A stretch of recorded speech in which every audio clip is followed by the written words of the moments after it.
কিন্তু যে অফিসাররা তাদের আটকে রেখেছিল তাদের একজনকেও কি গ্রেপ্তার করা হয়েছে? কিসের ভয় আপনাদের? জাতির গুণ দিবসে মায়ের ডাকের আয়োজিত আজকের যে অনুষ্ঠান, আমি খুব সংক্ষেপে কয়েকটি কথা বলবো। আপনারা সবাই জানেন যে আমি আন্তর্জাতিক অপরাধ ট্রাইব্যুনালের আইনজীবী হিসাবে একটা দীর্ঘ সময় কাজ করেছি, যেটা স্যার আপা একটু আগে বলেছেন যে গুম নামক কোনো অপরাধের সংজ্ঞা বাংলাদেশের পেনাল কোডে নেই, বাংলাদেশের ফৌজদারি কোনো আইনে নেই। কিন্তু এই অপরাধ বাংলাদেশে সংগঠিত হয়েছে রাষ্ট্রীয় পলিসির একটা অংশ হিসাবে, ওয়াইড স্প্রেড এবং সিস্টেম্যাটিক ওয়েতে।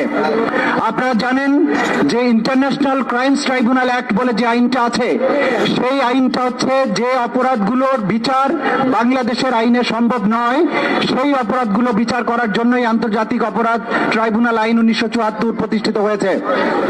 সেই আইনে ক্রাইমস এগেইনস্ট হিউম্যানিটি বা মানবতার বিরুদ্ধে অপরাধ নামে একটা অপরাধ সংজ্ঞায়িত আছে, যেই জায়গায় এই গুম এই আন্তর্জাতিক অপরাধ ট্রাইব্যুনাল আইনের ক্রাইমস এগেইনস্ট হিউম্যানিটি হিসাবে স্বীকৃত। আমার প্রশ্ন হচ্ছে 5ই আগস্ট আমরা যখন দ্বিতীয়বারের মতো স্বাধীন হলাম, সেদিন বিকেলে গুমের শিকার হওয়া প্রাক্তন আর্মি অফিসাররা গুম ঘরে গিয়ে ডিজিএফআই কে বাধ্য করেছে ওই সময় যারা আটক ছিল তাদেরকে ছেড়ে দিতে। দেশ স্বাধীন হয়েছে, বিপ্লবী একটা সরকার আছে, কিন্তু যে অফিসাররা তাদের আটকে রেখেছিল তাদের একজনকেও কি গ্রেপ্তার করা হয়েছে? কিসের ভয় আপনাদের? যে রাষ্ট্রের সবচাইতে বড় মাফিয়া ছিল প্রধানমন্ত্রী, তার মন্ত্রী পরিষদ, তার পার্লামেন্ট, এই ছাত্র এবং আমাদের সন্তানেরা তাদেরকে দোষারা করেছে। ডিজিএফআই রাষ্ট্রের চেয়ে বড় কোনো প্রতিষ্ঠান নয়। সুতরাং যেই সমস্ত অফিসার আয়নাঘর বানিয়ে আমাদের শ্রেষ্ঠ সন্তানদেরকে, আমাদের ভাইদেরকে বন্দী করে রেখেছে, তাদেরকে আগামী 24 ঘন্টার মধ্যে প্রত্যেককে আটক করতে হবে এই সরকারকে। আমাদের হিসাব সিম্পল, রাষ্ট্রের চেয়ে গোয়েন্দা বাহিনী বড় হতে পারবে না। ডিজিএফআই এর সমস্ত আইনি কাঠামো পর্যালোচনা করে এই বাহিনী কি কি কাজ করবে দেশের সার্বভৌমত্ব রক্ষার জন্য সেটা ডিটারমিন করতে হবে। তার বাইরে গিয়ে রাজনৈতিক উদ্দেশ্য হাসিলের জন্য তাকে ধরবে, একে ধরবে, দেশপ্রেমিকদের ধরবে, কলামিস্টকে ধরবে, জেনারেলকে ধরবে, রাজনীতিবিদদের ধরবে, এই হাত তাদের ভেঙে দিতে হবে।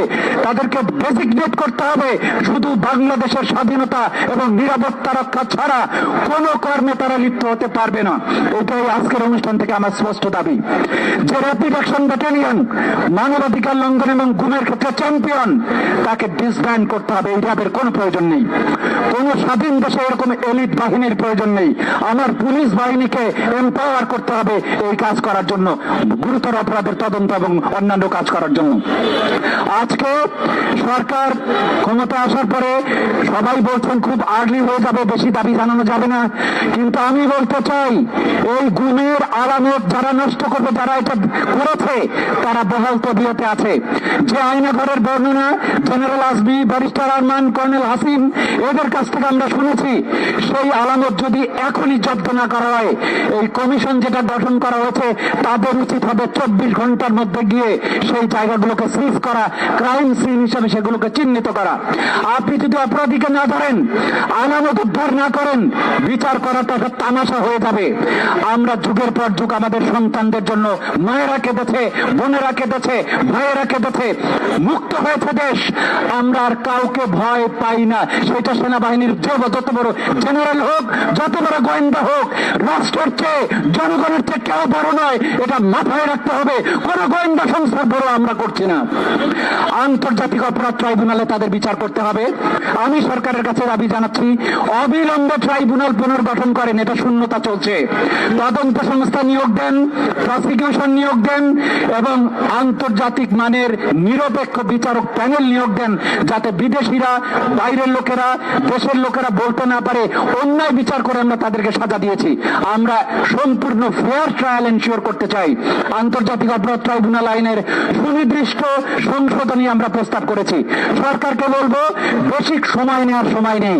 কারণ প্রধান আমার ভাই খুন হয়েছে, গুম হয়েছে, আমি যদি আলামত নষ্ট হইতে দেই, আসামিকে পালাতে দেই, কিভাবে বিচার করব? বাইরের দুনিয়া বলবে ইন অ্যাবসেন্সিয়া ট্রায়াল হয় না, বিদেশে চলে গেছে, অথবা আপনার আইনে মৃত্যুদণ্ড আছে, তাকে বিচার করা যাবে না। এই সব বিষয় এক্ষুনি অ্যাড্রেস করতে হবে। আজকে গুম দিবসে মায়ের ডাকের অনুষ্ঠানে এটাই আমার সবচাইতে বড় দাবি। মায়ের ডাক এটা অব্যাহত থাকবে। এই প্রতিষ্ঠান বাঁচিয়ে রাখতে হবে যতদিন মায়ের কান্না বন্ধ না হবে, যতদিন এই ধরনের অপরাধ বন্ধ না হবে। মায়ের ডাক সত্যিকারের মায়ের হাত হয়ে এই জাতির মাথার উপরে থাকুক, এই প্রত্যাশা করে আমার বক্তব্য এখানে শেষ করছি। সবাইকে ধন্যবাদ।